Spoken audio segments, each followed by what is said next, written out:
이것은 단순한 유행을 넘어선 현상입니다. 지금 이 순간 전 세계 주요 공항에서는 실로 믿기 어려운 광경이 펼쳐지고 있습니다. 한국 비자를 받기 위해 1년 이상을 기다렸다는 외국인들의 고백, 바닥에 엎드려 오열하는 세계인들의 모습은 이례적인 현상으로 긴급 속보를 통해 보도되었으며 각국 정부는 한국 광풍 현상에 대한 심각한 대책 회의에 돌입했습니다. 우리 딸이 한국 때문에 인생이 완전히 변했어요. 한 프랑스 어머니의 절규 속에 담긴 충격적인 진실. 도대체 한국이라는 국가에는 어떤 특별함이 있기에 이토록 전 세계가 열광하는 것일까요? 여러분이 상상조차 하지 못했던 한국의 진정한 정체가 지금 바로 공개됩니다. 그날은 7월 14일 프랑스 혁명 기념일을 하루 앞둔 토요일 오후였습니다. 바스티유 광장은 축제 준비로 활기찼으며 거리는 관광객과 파리 시민들로 인산인해를 이루었죠. 저는 대학 친구인 아델, 에밀과 함께 여름 축제를 만끽하고 있었습니다. 거리 곳곳에서는 아코디언 연주가 감미롭게 흘러나왔고 마임 아티스트들은 관객들에게 연신 웃음을 선사하고 있었습니다. 우리는 갓 구워낸 크레페를 먹으며 한 마술사의 공연을 지켜보고 있었어요. 그 마술사가 허공에서 비둘기를 꺼내는 순간 모두가 환호성을 질렀죠. 셀리나, 저것 봐. 저 사람 정말 대단하다. 아델이 흥분하여 외쳤습니다. 저 또한 박수를 치며 미소 짓고 있었는데 가방에서 휴대전화를 꺼내기 위해 지퍼를 여는 바로 그 찰나였습니다. 갑자기 옆에서 누군가가 제 가방을 낚아채더니 미친 듯이 전속력으로 달려가기 시작한 것입니다. 안 돼, 도둑이야. 제발 누가 좀 잡아주세요. 목이 찢어질 듯 절규했지만 속수무책이었습니다. 주변 사람들은 그저 구경만 할 뿐이었고 일부는 스마트폰으로 이 모든 상황을 촬영하기까지 했죠. 도둑은 이미 50m 이상 떨어진 곳까지 달아나고 있었습니다. 저는 순간 다리에 힘이 풀려 주저앉을 뻔했습니다. 그 가방 안에는 저의 인생이나 다름없는 모든 것이 담겨 있었기 때문입니다. 여권, 신용카드, 현금 800유로, 회사 중요 서류, 그리고 무엇보다 돌아가신 할머니의 유일한 유품인 진주 브로치까지 들어있었습니다. 그 브로치는 제2차 세계대전 당시 레지스탕스로 활동하셨던 할아버지가 파리 해방 후 할머니께 선물하신 것이었습니다. 셀리나, 이건 우리 가족의 자유와 사랑을 상징하는 증표란다. 라고 말씀하시며 제게 물려주신 우리 집안의 갑오였죠. 제발 누가?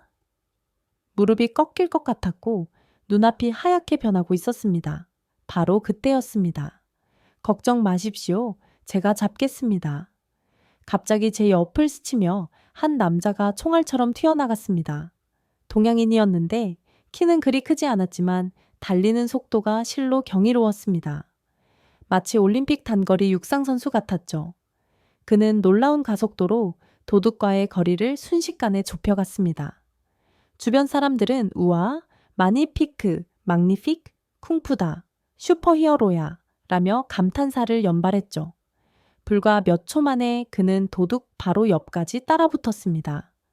그 다음 순간 저는 제 눈을 의심할 수밖에 없었습니다. 전력 질주하던 그가 순간적으로 몸을 반쯤 틀더니 공중으로 도약했습니다. 그리고는 얍! 강렬한 기압과 함께 회전하며 날린 발차기가 도둑의 어깨를 정확하게 강타했습니다.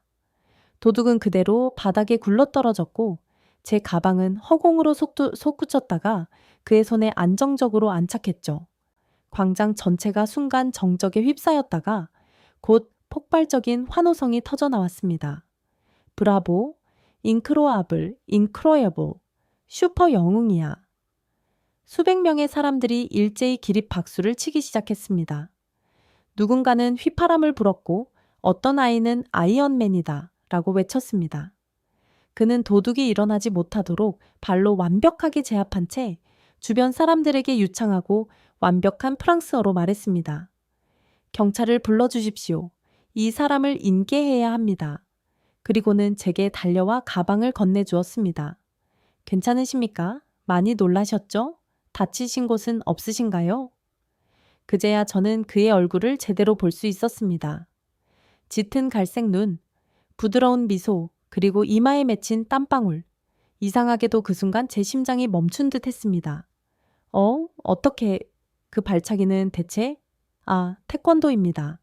한국 무술이죠. 어릴 때부터 수련했습니다. 그의 목소리는 차분하면서도 따뜻했습니다. 정말 감사합니다. 제 인생에 다 담긴 가방이었어요. 특히 할머니 유품이 저도 모르게 눈물이 핑 돌았습니다. 그가 부드럽게 위로했습니다. 가족의 소중한 물건을 되찾으셨다니 정말 다행입니다.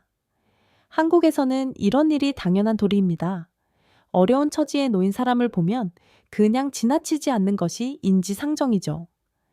경찰이 도착하여 도둑을 연행하는 동안 우리는 자연스럽게 대화를 이어갔습니다. 저는 셀린 르블랑입니다.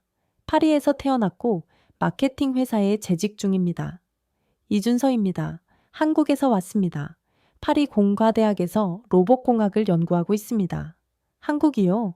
와, 지금 파리 전체가 한국 문화에 완전히 매료되어 있잖아요.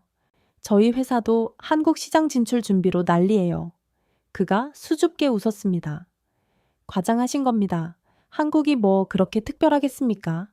하지만 제가 보기엔 그가 특별했습니다. 위험을 무릅쓰고 낯선 사람을 도운 용기, 완벽한 프랑스어 구사 능력, 그리고 겸손한 태도까지. 아델이 다가와서 말했습니다. 당신 정말 대단해요. 마치 마블 영화에서 튀어나온 캐릭터 같았습니다. 한국 사람들은 모두 당신처럼 싸울 수 있나요? 준서 씨가 미소 지으며 대답했습니다. 아닙니다. 저는 운동을 좀 했을 뿐입니다. 한국 남성들은 모두 군 복무를 해야 해서 기본 체력은 갖추고 있지만 모두 저처럼 할 수 있는 것은 아닙니다. 에밀이 흥분해서 물었습니다. 군대요? 진짜 군인이셨나요? 네.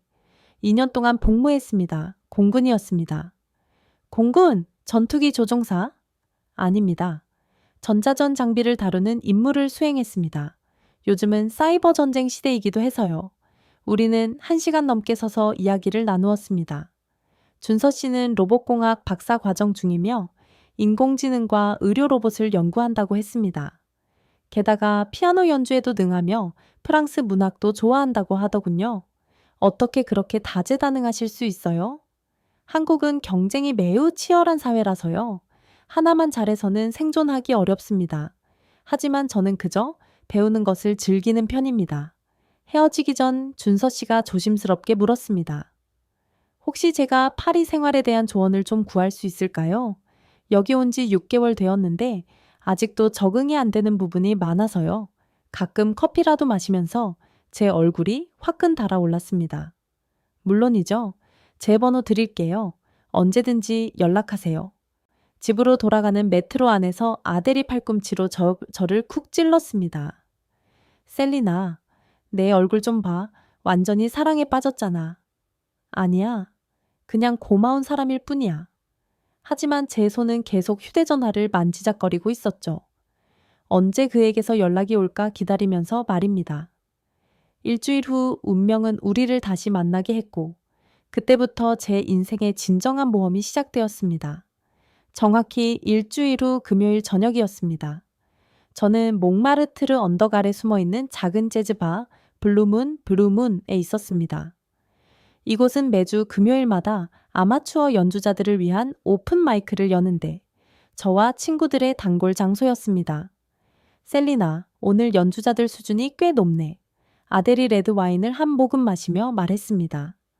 저는 무대를 바라보며 고개를 끄덕였습니다. 색소폰 연주자가 막 연주를 마치고 우레와 같은 박수갈채를 받고 있었습니다. 그때 무대 한쪽에서 피아노 앞으로 걸어가는 익숙한 실루엣이 눈에 들어왔습니다. 어머나, 준서 씨, 정말 그였습니다. 검은색 셔츠에 청바지를 입은 준서 씨가 피아노 의자에 앉아 건반을 가볍게 쓰다듬고 있었습니다. 무대 조명이 그의 얼굴을 비추자 우리의 시선이 마주쳤습니다. 그가 살짝 미소 지으며 고개를 끄덕였습니다. 여러분, 다음은 한국에서 오신 이준서 씨입니다. 빌 에반스의 오텀 립스를 연주하시겠습니다. 사회자의 소개가 끝나자 준서 씨의 손가락이 건반 위에서 춤추기 시작했습니다. 첫음이 울려 퍼지는 순간 시끌벅적하던 재즈바가 순식간에 정숙해졌습니다. 그의 연주는 어떻게 표현해야 할까요? 마법 같았습니다. 가을 낙엽이 바람에 흩날리는 것 같기도 하고 강물의 물결이 달빛에 반짝이는 것 같기도 했죠. 멜로디는 애잔하면서도 희망적이었고 때로는 격정적이면서도 섬세했습니다. 특히 중간에 삽입된 즉흥 연주 부분에서는 모두가 숨을 멈추었습니다. 그의 손가락은 마치 살아있는 생명체처럼 건반 위를 유려하게 날아다녔고 각 음표마다 깊은 이야기가 담겨 있는 듯 했습니다. 어떤 부분에서는 한국적인 정서가 느껴지기도 했습니다. 한 헨의 멜로디랄까요? 프랑스 재즈와는 다른 깊은 그리움이 담긴 선율이었습니다. 7분간의 연주가 끝났을 때 재즈바 전체가 기립박수를 보냈습니다. 몇몇 사람들은 감동하여 눈물을 훔치기도 했죠. 저도 모르게 눈가가 촉촉해져 있었습니다. 준서 씨가 무대에서 내려와 우리 테이블로 왔습니다. 셀린 씨, 여기서 만나다니 정말 반갑습니다. 준서 씨 정말 놀라웠어요. 프로 피아니스트인 줄 알았어요. 그가 수줍게 웃었습니다. 아닙니다. 그냥 취미로 치는 것뿐입니다. 어머니께서 피아노 선생님이셔서 어릴 때부터 배웠거든요. 아델이 끼어들었습니다. 잠깐, 로봇공학 박사 과정에 태권도 고수에 이제 피아니스트까지? 한국 사람들은 모두 이런가요? 한국은 교육열이 워낙 높아서 어릴 때부터 여러 가지를 배웁니다. 피아노, 태권도, 영어, 수학 등 치열한 경쟁에서 살아남으려면 다재다능해야 하거든요. 우리는 재즈바 테라스로 나와 파리의 야경을 바라보며 이야기를 이어갔습니다. 몽마르트르 언덕 아래 반짝이는 불빛들이 마치 밤하늘의 별처럼 영롱하게 빛나고 있었습니다. 준서 씨, 왜 프랑스로 오셨어요? 유럽의 로봇 기술을 배우고 싶었습니다. 특히 의료 로봇 분야에서는 프랑스가 선진국이거든요. 그리고 어릴 때부터 프랑스 문화를 동경했습니다. 빅토르 위고, 알베르 카미, 시몬드 보부아르. 이들의 작품을 읽으며 성장했습니다. 프랑스 철학자들까지 아세요? 한국에서는 인문학 교육도 중요하게 여깁니다. 기술만 아는 사람은 반쪽짜리라고 하거든요. 그날 밤 우리는 새벽 2시까지 대화를 나누었습니다. 한국의 대학 생활, 군 복무 경험, 서울의 반문화, 한강의 아름다움까지. 그의 이야기를 들으면 들을수록 한국이라는 나라가 궁금해졌습니다. 한국은 정말 24시간 잠들지 않는 도시라고 들었는데 사실인가요? 네, 서울은 실제로 잠들지 않습니다.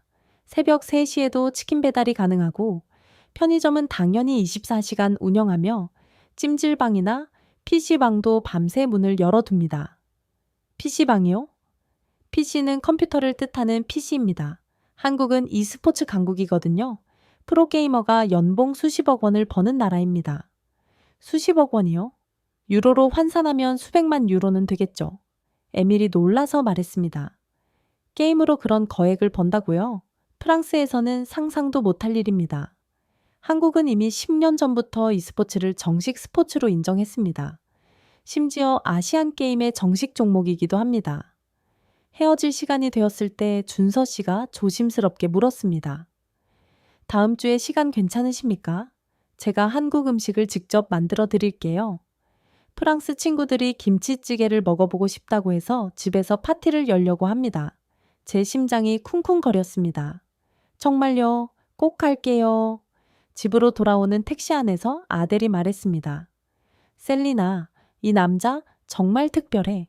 게다가 너를 보는 눈빛이. 무슨 눈빛? 사랑에 빠진 남자의 눈빛이야. 그날 밤 저는 잠을 이룰 수 없었습니다.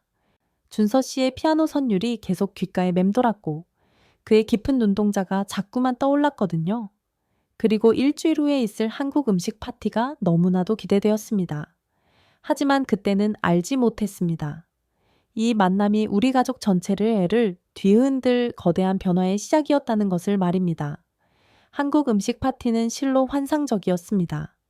준서 씨가 직접 만든 김치찌개, 불고기, 잡채를 먹으며 우리는 더욱 가까워졌습니다. 그 후로 우리는 거의 매일 만났습니다. 루브르 박물관을 함께 관람하고 센 강변을 걸으며 서로의 꿈과 미래에 대해 이야기했죠. 한 달쯤 지났을 때 저는 확신했습니다. 준서 씨를 사랑하게 되었다는 것을, 그리고 그 역시 저를 사랑한다는 것을요. 일요일 저녁, 가족과 함께하는 저녁 식사 시간이었습니다.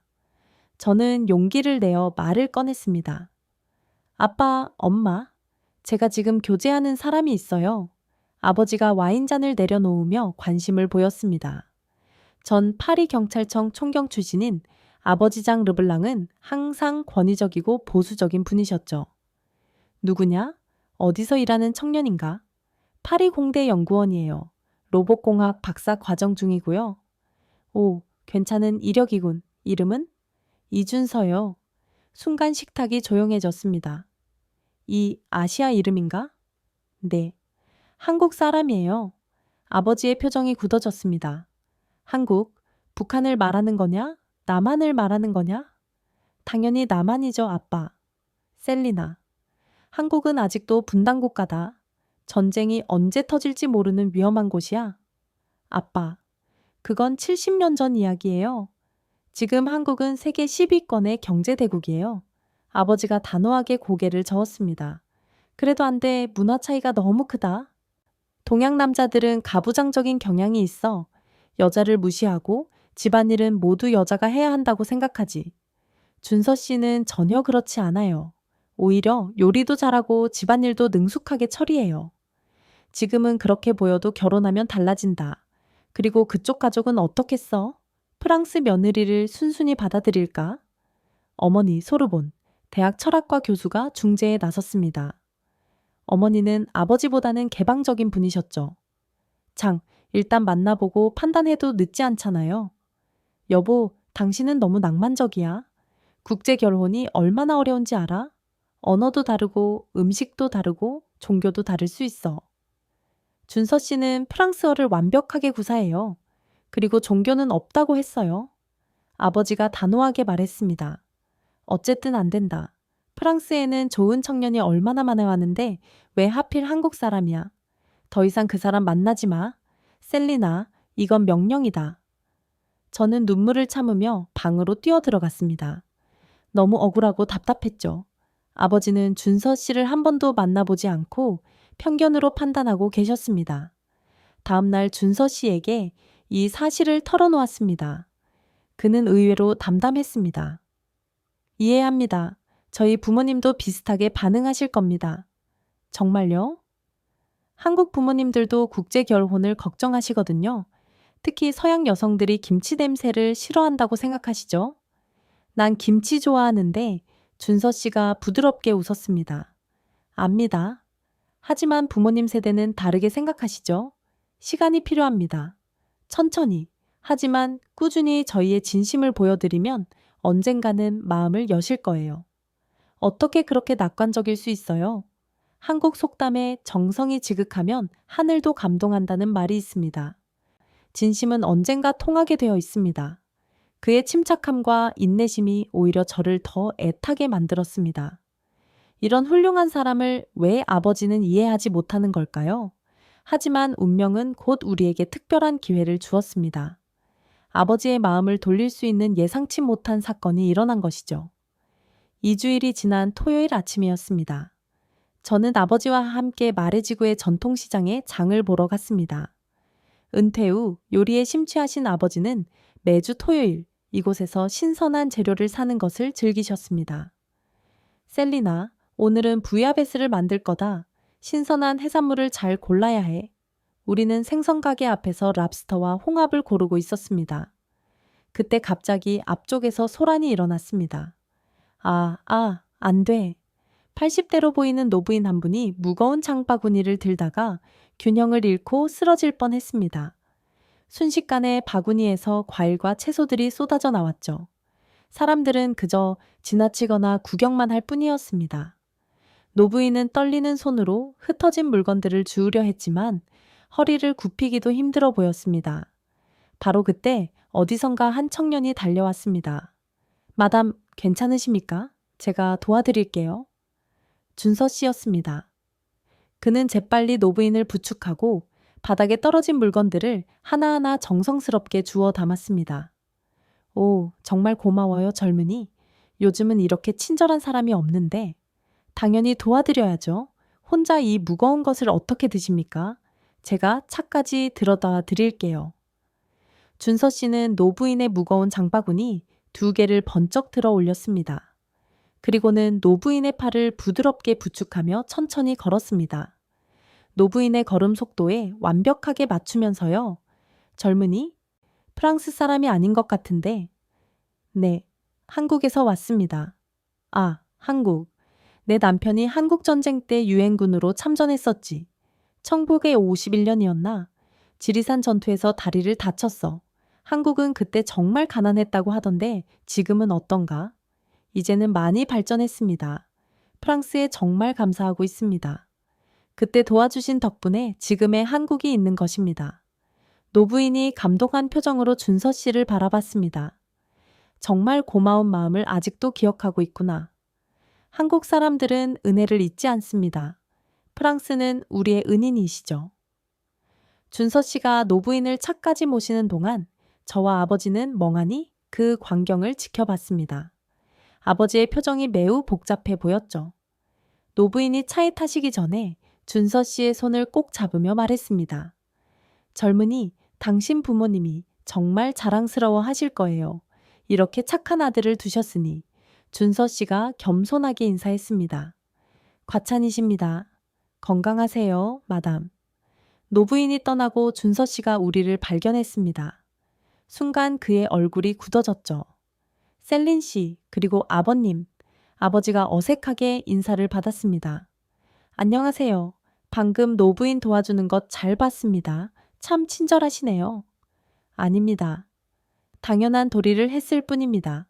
아버지가 잠시 망설이다 물었습니다. 한국 전쟁 이야기를 하던데 정말 아직도 기억하고 있나요? 물론이죠. 한국 교과서에는 6.25 전쟁 때 도와준 16개국 이름이 모두 명시되어 있습니다. 특히 프랑스 대대는 지평리 전투에서 큰 공훈을 세웠죠. 몽클라르 장군님, 이름도 우리는 모두 알고 있습니다. 아버지가 놀란 표정을 지었습니다. 몽클라르 장군을 안다고? 한국의 모든 학생이 배웁니다. 프랑스군 묘지도 있고 매년 참배하는 사람들이 많습니다. 시장을 나오면서 아버지가 제게 말했습니다. 저 청년, 생각보다 훨씬 괜찮은 것 같구나. 제 가슴이 뛰기 시작했습니다. 정말요, 아빠? 일단 한번 집으로 초대해 보거라. 제대로 이야기를 나눠보고 싶다. 드디어 기회가 온 것입니다. 준서 씨의 진심이 아버지의 마음에 작은 균열을 만든 것이죠. 며칠 후 준서 씨를 우리 집으로 초대했을 때 그는 완벽하게 준비하고 왔습니다. 그리고 그날 저녁은 우리 가족 모두에게 잊을 수 없는 시간이 되었죠. 일주일 후 금요일 저녁 준서 씨가 우리 집을 방문했습니다. 현관문을 열었을 때 그는 정장을 말끔하게 차려입고 2손 가득 선물을 들고 서 있었습니다. 안녕하십니까? 초대해 주셔서 진심으로 감사합니다. 준서 씨는 90도로 정중하게 인사했습니다. 한국식 인사였죠. 이것은 작은 선물입니다. 한국 전통차와 인삼정, 그리고 한과입니다. 어머니가 관심을 보였습니다. 오, 이 예쁜 상자는 뭐예요? 한과라고 합니다. 한국 전통 과자인데 쌀과 꿀로 만들었습니다. 달지 않고 고소한 맛이 나죠. 프랑스 마카롱의 조상이라고 할 수 있습니다. 마카롱의 조상이라고요? 네, 실은 농담입니다. 하지만 만드는 정성은 비슷합니다. 아버지가 인삼주를 들어보며 물었습니다. 이것은 알코올인가? 네, 6년근 인삼으로 만든 약주입니다. 도수는 낮지만 건강에 좋습니다.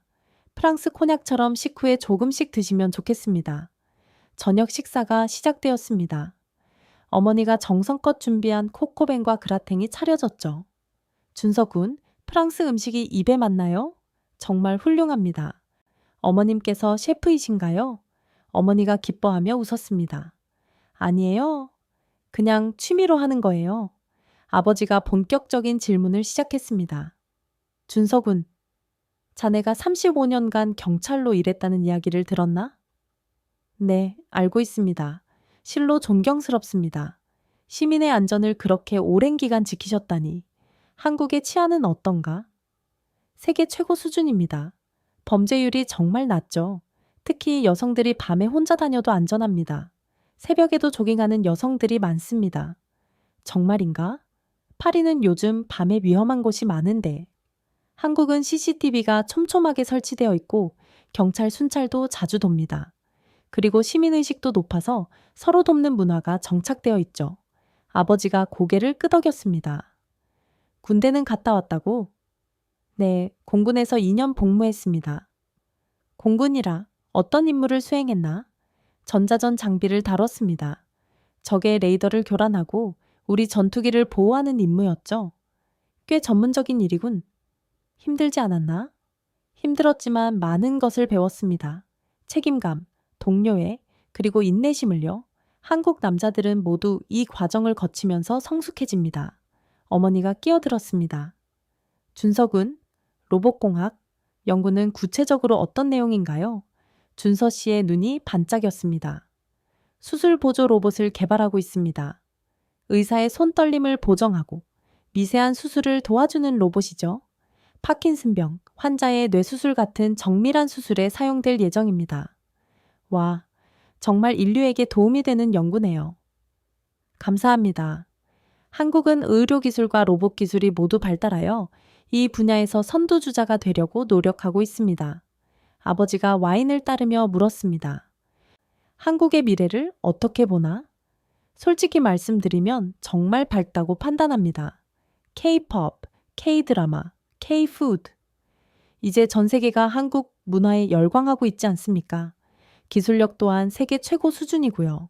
삼성, LG, 현대 모두 글로벌 선도 기업이 되었죠. 하지만 북한 문제는 준서 씨가 진지하게 대답했습니다. 그 문제도 언젠가는 평화적으로 해결될 것입니다. 독일도 통일을 이루지 않았습니까? 우리도 그렇게 될 것이라고 믿습니다. 저녁 식사가 끝날 무렵 아버지가 말했습니다. 준서군, 자네는 정말 훌륭한 청년이야. 교육도 잘 받았고 예의도 바르고 미래도 밝아 보여. 준서 씨가 고개를 숙였습니다. 과찬이십니다. 하지만 제 심장이 멎는 것 같았습니다. 아직은 문화 차이가 염려되네. 우리 셀린이 한국에서 살 수 있을까? 김치를 매일 먹을 수 있을까? 준서 씨가 미소 지으며 대답했습니다. 걱정하지 마십시오. 저도 프랑스 치즈 냄새에 익숙해지는 데 시간이 걸렸습니다. 하지만 이제는 카망페르 없으면 살 수 없죠. 사랑하는 사람을 위해서라면 무엇이든 적응할 수 있습니다. 어머니가 감탄했습니다. 정말 현명한 답변이네요. 준서 씨가 일어서며 마지막으로 말했습니다. 시간을 두고 지켜봐 주십시오. 제가 셀린 씨를 얼마나 사랑하는지 그리고 얼마나 행복하게 해줄 수 있는지 보여드리겠습니다. 그가 떠난 후 아버지가 한숨을 쉬며 말했습니다.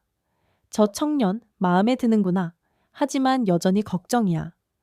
그때 운명적인 제안을 한 사람은 뜻밖에도 삼촌 필립이었습니다.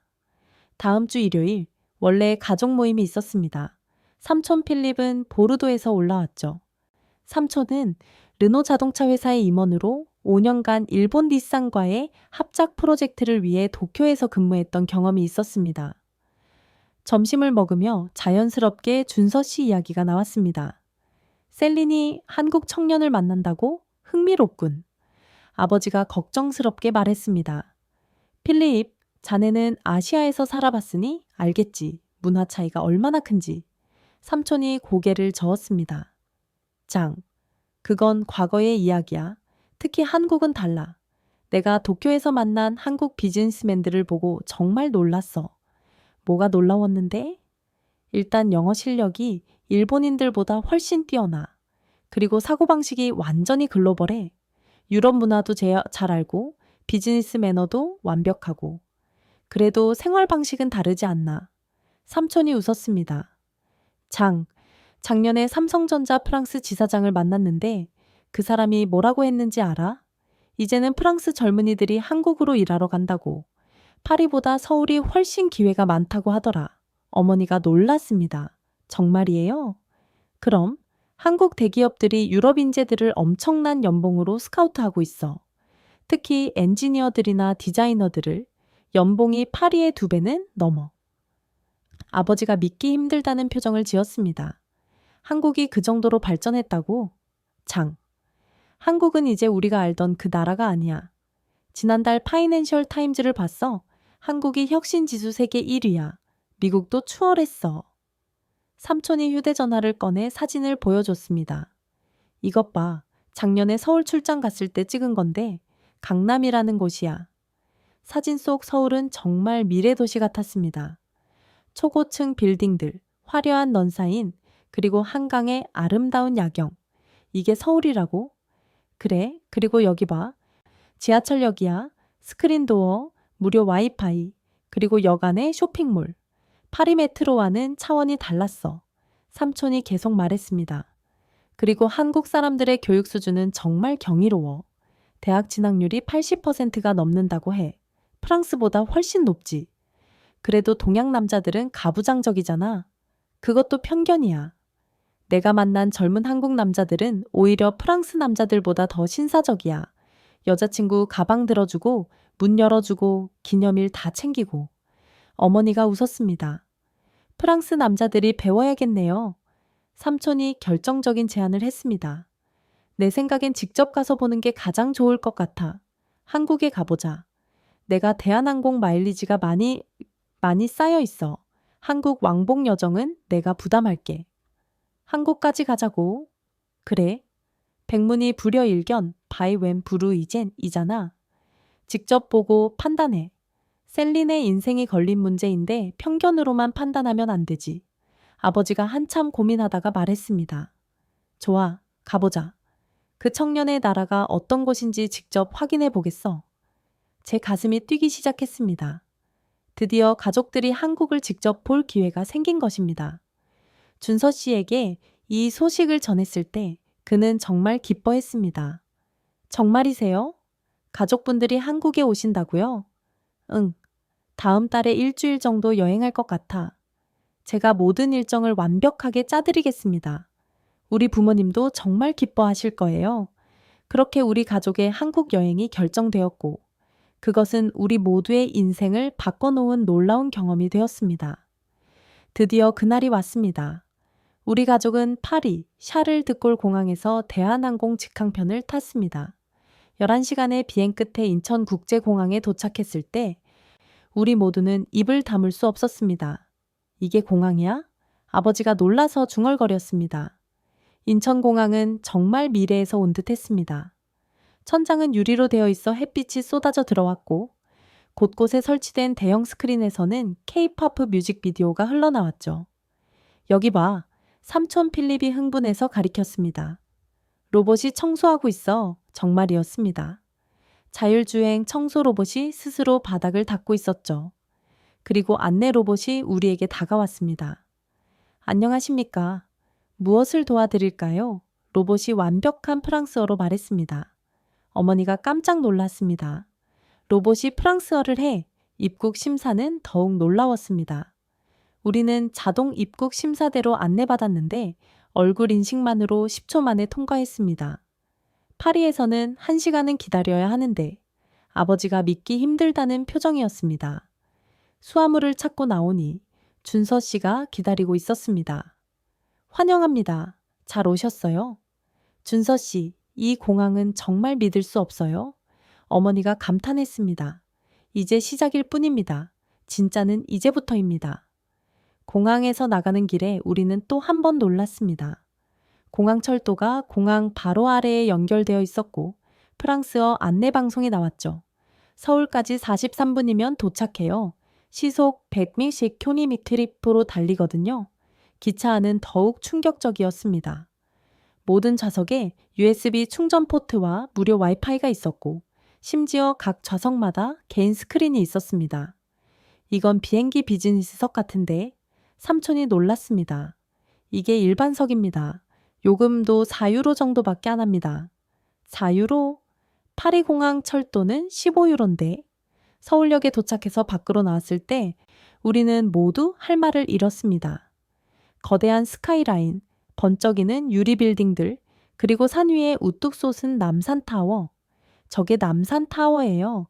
파리의 에펠탑 같은 서울의 상징이죠.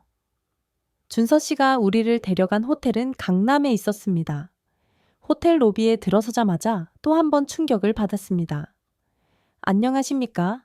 르블랑 가족 여러분. 로봇 컨시어지가 완벽한 프랑스어로 인사했습니다. 체크인을 도와드리겠습니다. 얼굴 인식을 하겠습니다. BBI 소리와 함께 체크인이 완료되었습니다. 카드키도 필요 없었죠. 엘리베이터도 얼굴 인식으로 작동했습니다.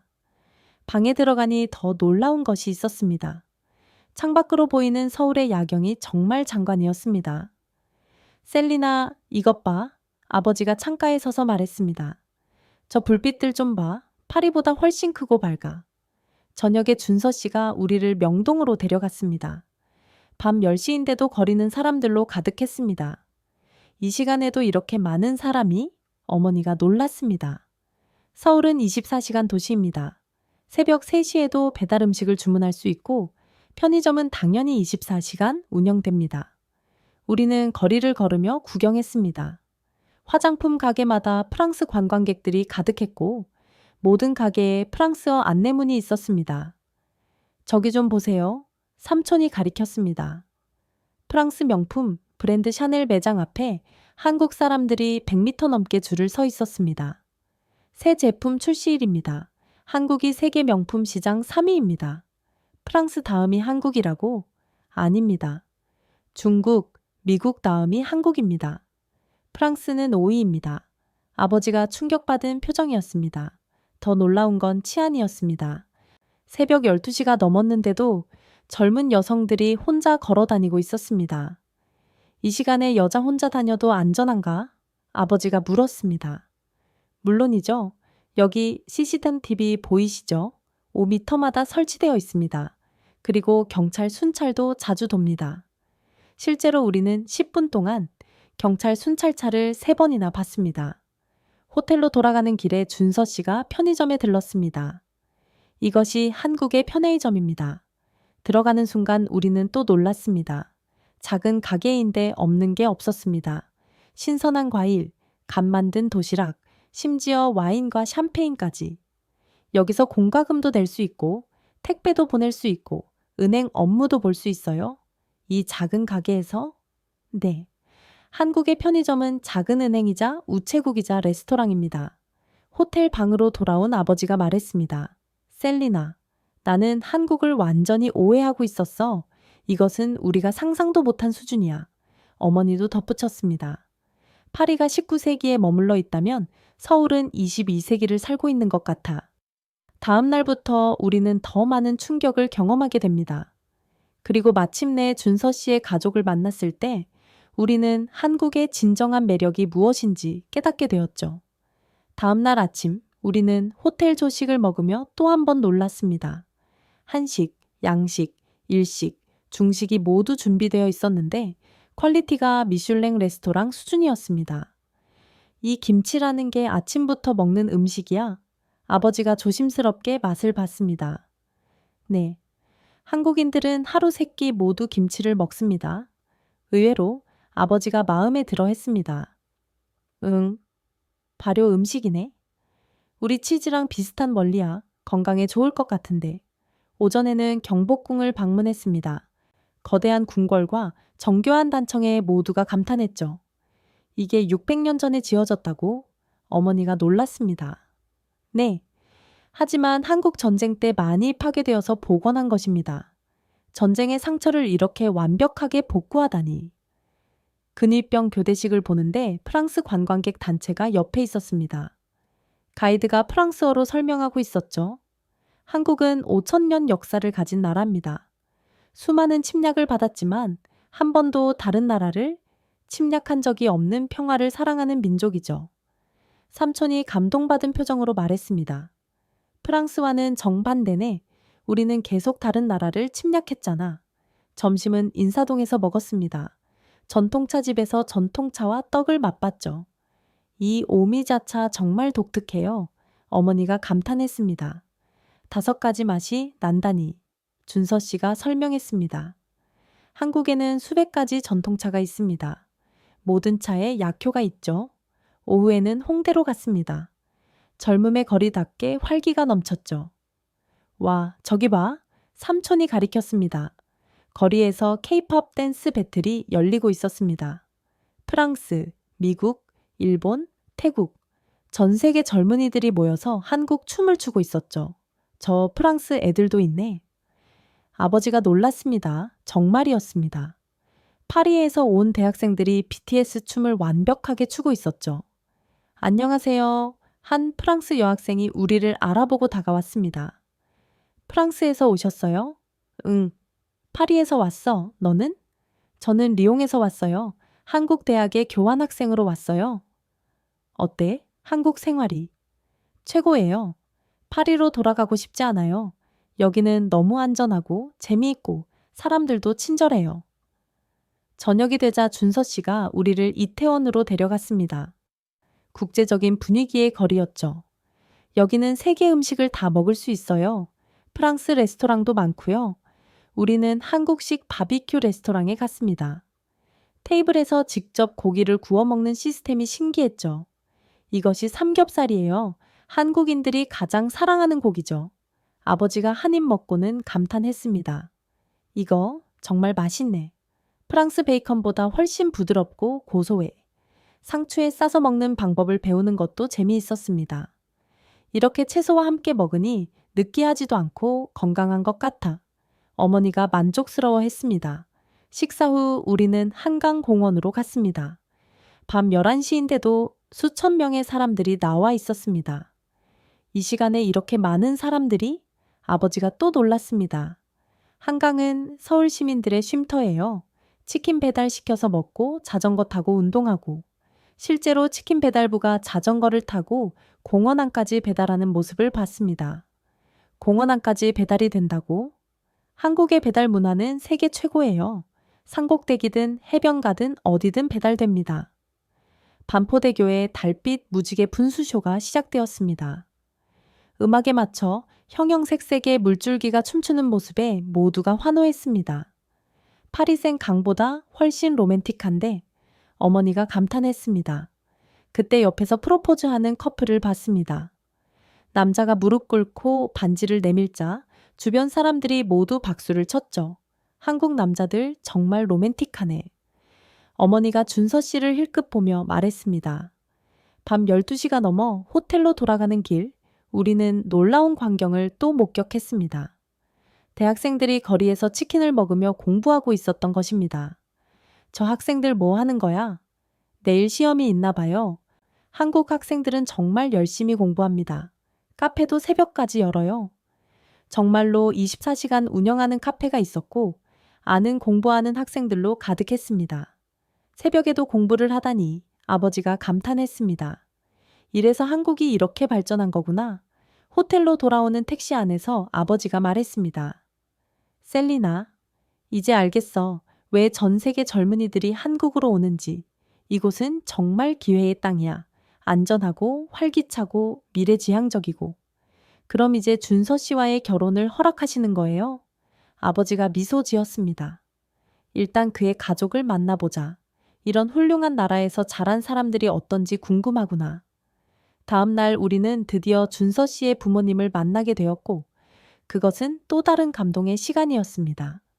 준서 씨의 부모님 댁은 서울 북쪽 성북동의 한옥이었습니다. 전통 한옥을 현대식으로 개조한 집이었죠. 와, 이런 집이 서울에 있다니 어머니가 감탄했습니다. 대문을 열고 들어가니 아름다운 정원이 펼쳐졌습니다. 작은 연못에는 잉거가 헤엄치고 있었고 정재서는 차 향기가 났죠. 어서 오세요. 멀리서 오시느라 고생 많으셨습니다. 준서 씨의 어머니가 우아한 한복을 입고 나오셨습니다. 완벽한 프랑스어였습니다. 프랑스어를 하세요. 우리 어머니가 놀랐습니다. 조금이요. 준서가 프랑스에 가니까 배웠습니다. 6개월 동안 열심히 했답니다. 아버지가 감동받은 표정이었습니다. 우리를 위해 프랑스어를 배우셨다니. 준서 씨의 아버지 이정우 교수님도 나오셨습니다. 서울대 공대 교수라고 들었는데 정말 품격 있어 보였죠. 환영합니다. 저는 준서 아버지 이정우입니다. 악수를 나누는데 따뜻하면서도 힘이 있었습니다. 집 안으로 들어가니 더욱 놀라웠습니다. 전통미와 현대 효율의 기술이 완벽하게 조화를 이루고 있었습니다. 한지로 만든 조명, 온돌 바닥, 그리고 최첨단 가전제품들. 정말 아름다운 집이에요. 어머니가 감탄했습니다. 과찬이십니다. 편하게 계세요. 거실 벽에는 가족 사진들이 걸려 있었습니다. 그중 하나가 아버지의 눈길을 끌었죠. 이 군복 입은 분은 저의 아버지, 그러니까 준서의 할아버지십니다. 육점 어이아파오 전쟁 참전 용사이십니다. 프랑스군과 함께 지평리 전투에서 싸우셨습니다. 정말요? 아버지가 놀랐습니다. 준서 씨의 아버지가 오래된 사진첩을 가져왔습니다. 여기 보세요. 1951년 2월 프랑스 대대와 함께 찍은 사진이에요. 사진 속에는 젊은 한국군과 프랑스군이 함께 웃고 있었습니다. 할아버지는 항상 말씀하셨습니다. 프랑스군이 없었다면 우리는 중공군을 막을 수 없었을 거라고. 프랑스는 우리의 생명의 은인이라고요. 삼촌이 감동해서 말했습니다. 70년이 지났는데도 아직 기억하고 계시는군요. 한국인은 은혜를 잊지 않습니다. 그래서 저희도 준서가 프랑스 여성과 교제한다고 했을 때 운명이라고 생각했습니다. 점심 식사가 시작되었습니다. 정성스럽게 차려진 한정식이었습니다. 이 모든 걸 직접 만드신 거예요? 어머니가 놀랐습니다. 한국에서는 중요한 손님이 오시면 정성을 다해 음식을 준비합니다. 특히 아들의 결혼이 걸린 일이잖아요. 갈비찜, 잡채, 전, 나물, 김치. 모든 음식이 예술 작품 같았습니다. 이 갈비찜은 48시간 동안 준비한 거예요. 프랑스 부르기뇽처럼 천천히 익혔죠. 아버지가 한 입 먹고는 감탄했습니다. 이건 미슐랭 3스타 레스토랑보다 맛있어요. 식사를 하며 준서 씨의 부모님은 프랑스에 대한 깊은 지식을 보여주셨습니다. 파리는 정말 아름다운 도시죠. 10년 전 신혼여행으로 갔었어요. 베르사유 궁전이 특히 인상적이었죠. 한국 분들이 프랑스를 그렇게 좋아하시나요? 한국인들에게 프랑스는 문화와 예술의 나라입니다. 우리가 배워야 할 점이 많죠. 준서 씨의 어머니가 덧붙였습니다. 특히 프랑스의 가족 문화를 존경해요.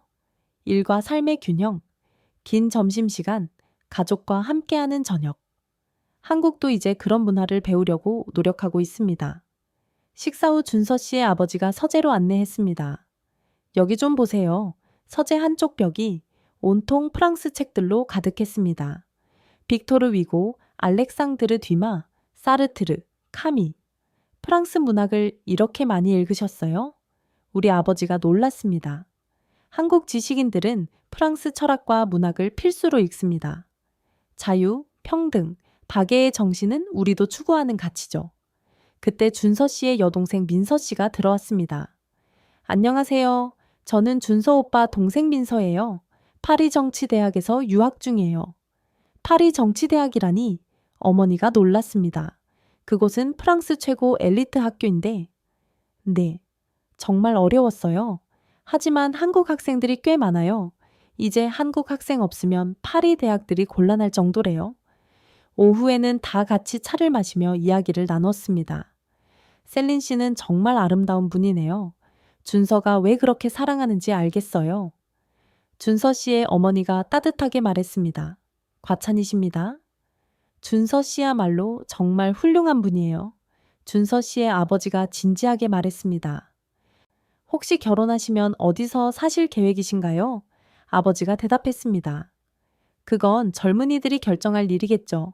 저희는 어디든 상관없어요. 파리든 서울이든 아이들이 행복하기만 하면 됩니다. 다만 한국 남자들은 좀 특별합니다. 가족을 무엇보다 소중히 여기고 아내를 여왕처럼 모시죠. 준서도 그렇게 키웠습니다.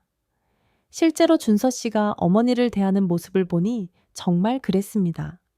차를 따라드리고 필요한 것을 미리 준비하고 말씀 하나하나에 귀 기울였죠. 저녁 무렵 준서 씨의 할머니가 오셨습니다.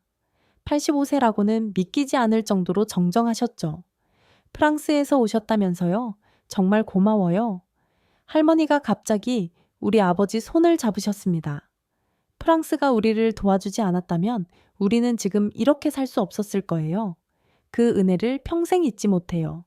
아버지의 눈가가 촉촉해졌습니다. 할머니, 이제 한국이 프랑스보다 더 발전한 것 같은데요. 발전이 뭐가 중요해요? 중요한 건 마음이죠. 준서가 프랑스 며느리를 데려온다니.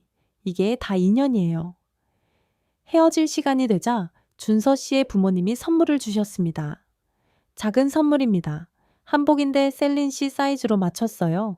비단으로 만든 고급 한복이었습니다. 이렇게 값비싼 선물을 어머니가 당황했습니다. 가족이 될 사람에게 주는 선물인데 비싸다는 게 어디 있습니까? 집을 나서면서 아버지가 말했습니다. 셀리나, 이제 확실히 알겠다. 준서는 정말 좋은 가정에서 잘 자란 훌륭한 청년이야. 정말요, 아빠? 그래. 그리고 한국이라는 나라도 우리가 배울 점이 정말 많은 것 같구나. 그날 밤 호텔에서 가족회의가 열렸습니다. 그리고 마침내 마지막 날 저녁, 준서 씨는 우리를 한강 반포대교가 보이는 특별한 곳으로 안내했습니다. 한강변 레스토랑이었는데 테라스에서 서울의 정영이 한눈에 보였죠. 와, 정말 환상적이네요. 어머니가 감탄했습니다. 해질녘에 한강이 황금빛으로 물들고 있었습니다. 마천루들이 하나둘 불을 켜기 시작했죠. 이곳이 제가 가장 좋아하는 장소예요. 서울의 과거와 현재, 미래가 모두 보이는 곳이죠. 준서 씨가 한강의 역사를 설명했습니다. 50년 전만 해도 이곳은 황무지였습니다. 한국 전쟁으로 모든 것이 파괴되었죠. 하지만 보세요. 이제는 세계에서 가장 아름다운 도시 중 하나가 됐습니다. 아버지가 진지하게 물었습니다. 어떻게 이런 기적이 가능했을까? 교육입니다. 한국 부모들은 자녀 교육에 모든 것을 투자했습니다. 그 결과가 지금의 한국이죠. 우리는 한국식 바비큐를 먹으며 대화를 이어갔습니다. 준석군, 솔직히 물어볼게. 아버지가 말했습니다. 셀린과 결혼하면 어디서 살 계획이야? 셀린 씨가 원하는 곳이면 어디든 좋습니다. 파리든 서울이든. 다만 제 연구는 계속하고 싶습니다. 연구? 의료 로봇이요. 전 세계 사람들을 도울 수 있는 기술을 개발하고 싶습니다. 파리든 서울이든 어디서든 할 수 있는 일이죠. 삼촌이 끼어들었습니다. 한국 대기업들이 유럽에 연구소를 많이 세우고 있다고 들었어. 네. 삼성, LG, 현대 모두 파리에 연구소가 있습니다. 오히려 기회가 더 많아질 것입니다. 그때 놀라운 일이 벌어졌습니다. 옆 테이블에서 생일 파티를 하던 한국 가족이 우리에게 케이크를 나눠줬습니다. 외국에서 오신 손님들이시죠? 함께 축하해 주세요. 전혀 모르는 사람들인데 이렇게 친절하게 대해주는 것이 놀라웠습니다. 한국에서는 기쁜 일을 나누는 것이 당연합니다. 준서 씨가 설명했습니다. 케이크를 먹으며 그 가족과 이야기를 나눴는데 더 놀라운 사실을 알게 됐습니다. 저희 딸도 프랑스 유학 준비 중이에요. 파리 제과 학교에 가고 싶대요. 프랑스 제과를 배우러요? 네. 한국 젊은이들 사이에서 프랑스 문화가 정말 인기예요. 프랑스 학원도 대기자가 몇 달씩 밀려 있대요. 서로의 연락처를 교환하고 헤어졌습니다. 한국 사람들 정말 따뜻하네요. 어머니가 감동했습니다. 반포대교 무지개 분수가 시작되었습니다. 베토벤 교향곡에 맞춰 춤추는 물줄기가 장관이었습니다. 아름다워, 어머니가 감탄했습니다. 그 순간 아버지가 일어나서 말했습니다. 여러분, 제가 할 말이 있습니다. 모두가 아버지를 바라봤습니다. 이번 한국 여행은 제 인생에서 가장 충격적인 경험이었습니다. 제가 얼마나 편견에 갇혀 있었는지 깨달았죠. 아버지가 준서 씨를 바라봤습니다. 준서군, 자네는 정말 훌륭한 청년이야. 그리고 자네 가족도, 자네 나라도 모두 훌륭해. 그리고 저를 향해 돌아섰습니다. 셀리나, 내가 틀렸어. 준서군은 네가 만날 수 있는 최고의 남자야. 나의 축복을 받아라. 저는 눈물이 났습니다. 준서 씨도 감격해서 일어나 아버지께 깊이 인사했습니다. 감사합니다, 아버님. 셀린 씨를 정말 행복하게 해드리겠습니다. 어머니도 눈물을 닦으며 말했습니다. 한국이 이렇게 멋진 나라인 줄 몰랐어요. 셀린이 여기서 살아도 전혀 걱정 없을 것 같아요. 삼촌이 와인잔을 들었습니다. 자, 그럼 이 멋진 커플을 위해 건배. 건배! 그날 밤 한강의 야경을 배경으로 준서 씨가 제게 정식으로 프로포즈 했습니다. 셀린, 저와 결혼해 주시겠어요? 네. 1000번이고 만번이고, 네. 반지는 한국 전통 문양이 새겨진 특별한 디자인이었습니다. 한불수교 140주년 기념으로 만든 한정판이에요. 우리처럼 두 문화가 만나는 의미죠. 정말 완벽한 순간이었습니다. 호텔로 돌아가는 길, 우리는 또 놀라운 광경을 봤습니다. 새벽 1시인데도 거리에는 활기가 넘쳤고, 편의점에서 라면을 먹는 젊은이들, 카페에서 공부하는 학생들, 조깅하는 사람들까지. 이 도시는 정말 잠들지 않는구나. 아버지가 감탄했습니다. 한국의 에너지예요. 끊임없이 앞으로 나아가는 힘이죠. 준서 씨가 말했습니다. 그렇게 우리 가족의 한국 여행은 끝났지만 새로운 시작이 기다리고 있었습니다. 6개월 후 우리는 파리에서 결혼식을 올렸습니다. 에펠탑이 보이는 트로카데로 정원의 아름다운 웨딩홀이었죠.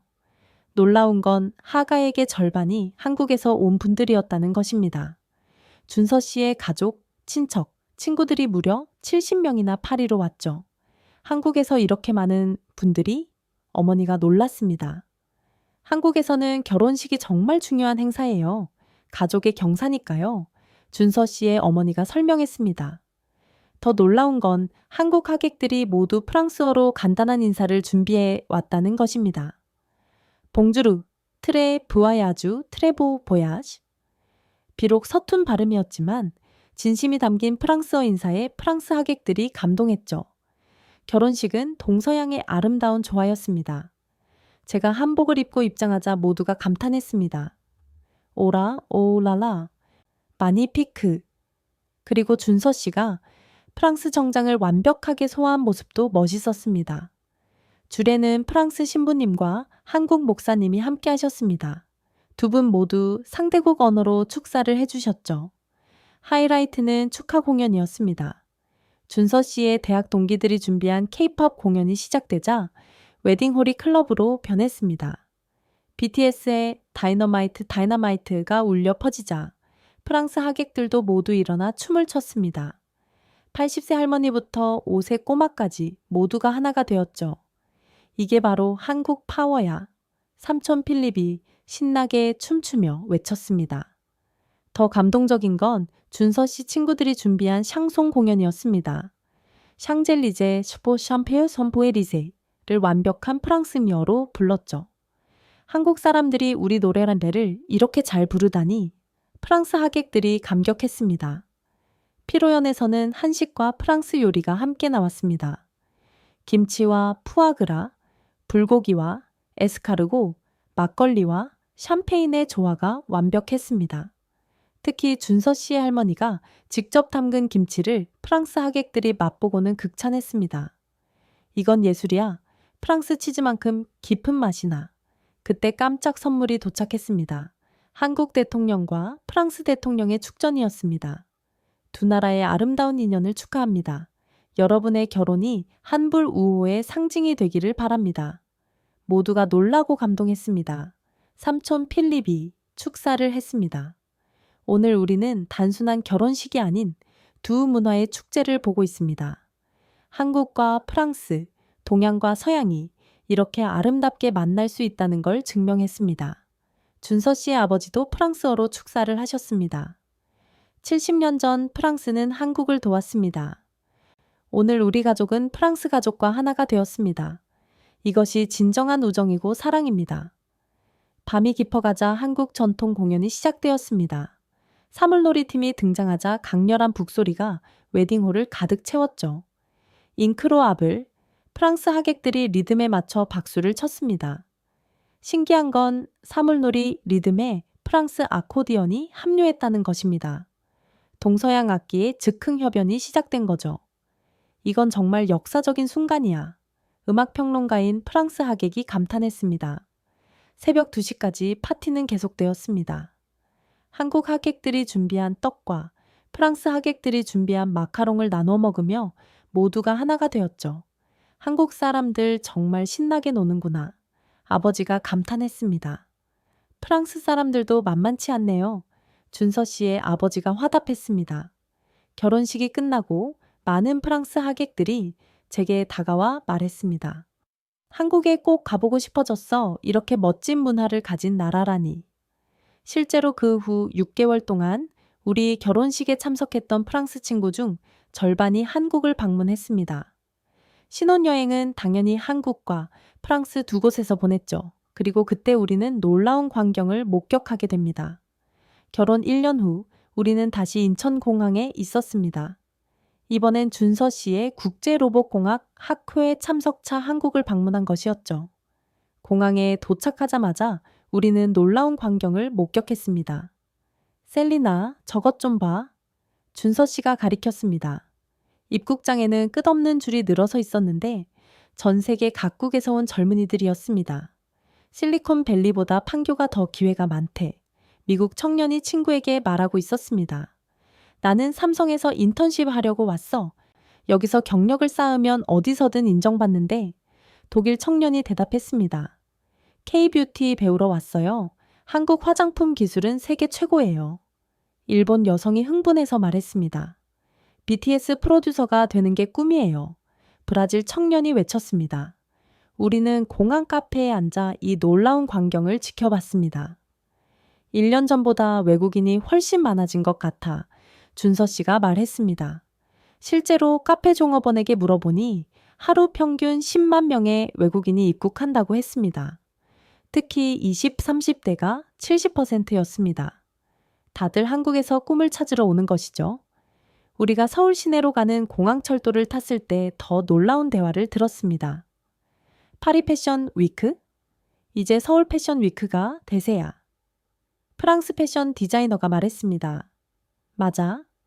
지수, 제니 같은 K-팝 스타들이 입으면 바로 세계적 트렌드가 되잖아. 이탈리아 디자이너가 동의했습니다. 강남역에 도착하니 거리는 온통 외국인들로 가득했습니다. 여기가 강남이구나. 드디어 왔어. 싸이의 강남 스타일. 그 강남. 모든 간판이 한국어, 영어, 중국어, 일본어 4개 국어로 되어 있었고 심지어 프랑스어 안내도 있었습니다. 한국이 정말 세계의 중심이 됐네. 제가 감탄했습니다. 홍대에 가니 더 놀라웠습니다. 세계 각국의 젊은이들이 한국 춤을 배우고 한국 노래를 부르고 한국 음식을 먹고 있었죠. 저는 프랑스에서 왔어요. 한 프랑스 청년이 우리를 알아보고 다가왔습니다. 프랑스 어디서요? 리옹이요. 한국 요리사가 되려고 왔어요. 한식이 곧 세계를 지배할 거예요. 실제로 한 식당 앞에는 외국인들이 줄을 서 있었습니다. 김치찌개 먹으려고 2시간 기다렸어. 러시아 관광객이 자랑스럽게 말했습니다. 우리는 서울대학교 캠퍼스도 방문했습니다. 놀랍게도 수업의 절반이 영어로 진행되고 있었고 학생의 30%가 외국인이었습니다. 하버드에 합격했는데 서울대를 선택했어요. 미국 학생이 말했습니다. 왜요? 여기가 미래니까요. 인공지능, 로봇, 바이오 다 한국이 선도하고 있잖아요. 준서 씨의 학회에서는 더 놀라운 이야기를 들었습니다. 유럽 최고 인재들이 다 한국으로 가고 있어. 파리공대 교수가 한탄했습니다. 어쩔 수 없지. 한국 기업들이 2배, 3배 연봉을 주는데. 그것보다 중요한 건 기회야. 한국에서는 젊은 연구자도 큰 프로젝트를 맡을 수 있거든. 미국 전날 우리는 다시 인천공항에 갔습니다. 출국장에서 놀라운 장면을 봤죠. 한 프랑스 청년이 바닥에 주저앉아 울고 있었습니다. 돌아가기 싫어. 한국에 남고 싶어. 공항 직원이 달래고 있었지만 소용없었습니다. 비자 연장 안 되나요? 뭐든 할게요. 청소라도 할게요. 이런 장면이 곳곳에서 벌어지고 있었습니다. 이제 전 세계가 한국을 향하고 있구나. 준서 씨가 말했습니다. 자랑스러워? 제가 물었습니다.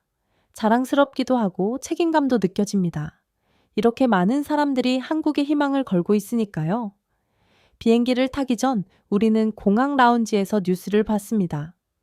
올해 한국 방문 외국인 5천만 명 돌파, 전 세계 대학 한국어과 지원율 역대 최고, 할리우드보다 충무로, 한국 영화 산업 세계 정복, 정말 놀라운 시대가 도래했습니다. 그리고 저는 그 중심에서 사랑하는 사람과 함께 있다는 것이 너무나 행복합니다. 여러분, 이것이 저의 이야기입니다. 한 프랑스 여성이 한국 남성을 만나 편견을 깨고 진정한 사랑을 찾은 이야기, 그리고 전 세계가 왜 한국에 열광하는지를 직접 경험한 이야기입니다. 한국은 더 이상 동양의 작은 나라가 아닙니다. 세계의 중심이고 미래이며 희망입니다.